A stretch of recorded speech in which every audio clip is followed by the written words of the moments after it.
Hi, lovely and darling viewers. It's Jen here at Check Her Joy, and this time I'm reviewing the manga for Beauty and the Beast. These are based off of Disney's live action movie. Ta-da! And they do spoil the movie, but you could read these on their own also. So these are two different mangas. The first one, Belle's Tale, tells the story from Belle's perspective, and the second one, Beast's Tale, tells the story from Beast's perspective. You could read these in either order. I read Belle's first and Beast's second, and gotta say, I love Beast's more. Um, Mostly because the movie is kind of told through Belle's perspective, as she's discovering what happened to the Beast, and so there wasn't quite as much to add to her story as with Beast's story. We got more of his past, but also what's going through his mind. And honestly, I think Beast is the more interesting character, like what the curse is actually doing to him psychologically. So the story of Beauty and the Beast tells the tale of a selfish, conceited prince who, when asked for help from an old beggar, kind of just looks at her and says, "You're ugly and disgusting and gross, and ew, I don't want you in my castle," and refuses her single gift of a rose. And she turns out not to be an ugly hag and is actually this beautiful enchantress, and she curses the beast and his entire castle. So the prince is now this hideous monster, and all of his staff are now objects. I mean, they can walk and talk and sing and dance even, but they're still just objects, and it just pales in comparison to the lives that they had before, and everybody's getting punished because of what he did. And the only way to break this curse is if he can get somebody to fall in love with him and for him to fall in love with them in return. So one day, Belle finds out about the castle. Well, actually, her dad does, as he also tries to seek refuge in the castle. This time, the beast is more like, all right, let him do his thing. He'll leave. It'll be okay. And it's cool until Belle's father tries to steal a rose from the beast, and the beast just freaks out and throws him in the tower and keeps him prisoner. Belle goes looking for her father, discovers that he's stuck in this palace, and decides to switch places with him.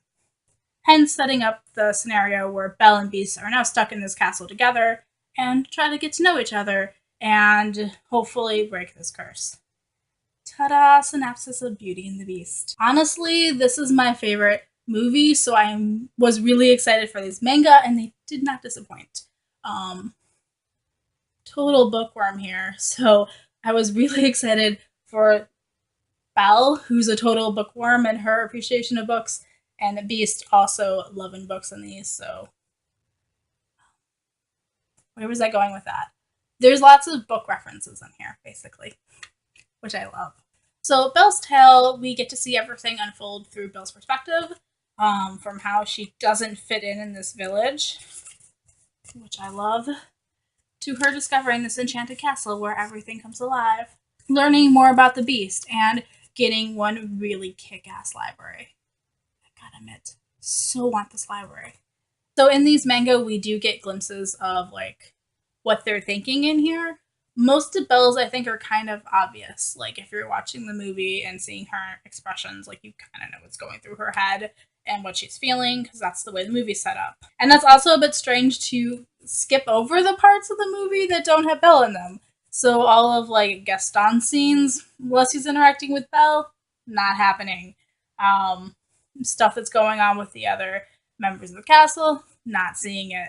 It's a bit strange, but it's also kind of cool to just see what Belle is seeing and like have this tunnel vision. Like you know what Belle's seeing in the movie, but it's cool to follow the story as she's watching it progress. I love the fact that they based this off the live action movie, so we have Belle trying to teach, the one girl in the village how to read and have her like washing machine invention going on in here. Beast's Tale, I gotta say, was my favorite out of the two of them. It just has like a bigger story arc. I think Beast changes the most and the most obviously. So we do get some shots of the before he becomes the Beast bit here with his huge lavish party, which I've gotta say I'm loving. But my favorite part is when he first becomes the Beast and the way that the art is drawn and everything, so that he becomes this hideous monster, and we don't see him in the way that we typically are used to seeing the Beast, because we're seeing it through how the Beast is seeing himself, if that makes sense.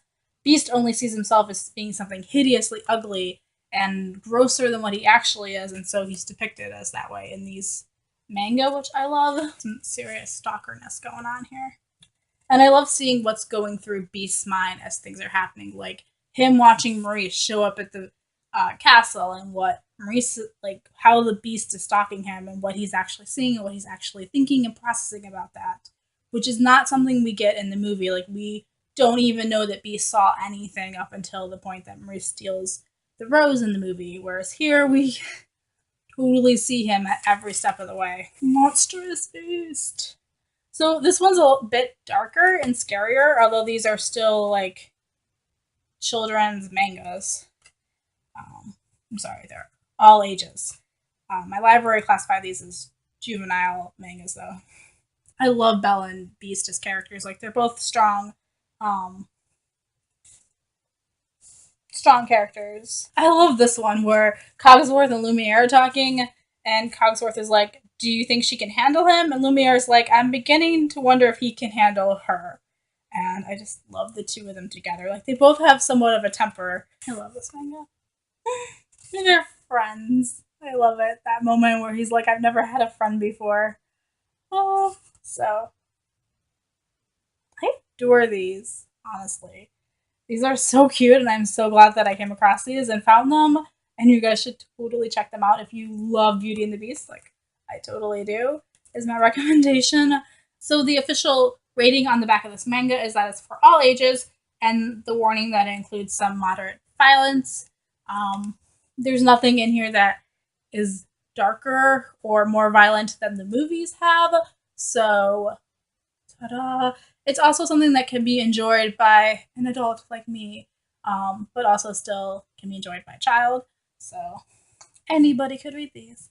I just really love Belle and Beast. I'm so glad that they exist in this book format. Also, this would also be a really cool introduction to manga if you have a child who loves Beauty and the Beast and hasn't read manga before, or if you haven't read manga before, to have a familiar story and to get used to that format and the way that stories can be told that way. Basically, I love these. I gave Belle's story 4 stars and then gave Beast's story 5 stars, since Goodreads lists them separately. You guys are wondering, but they're both amazing. Totally check out at least Beast Story, honestly, is what I'm saying. So yeah, if you love Beauty and the Beast and you love books, you should totally read these, is my suggestion. Also, I really love the live action version of Beauty and the Beast. I think I love it more than the animated one that I grew up watching, although they're both amazing. So if you guys haven't checked out the live action one yet, you should totally do that. There's also way more like bookish references in these, like reading Shakespeare, which happens in both of these. Peace out. I love you guys, and keep reading. Bye.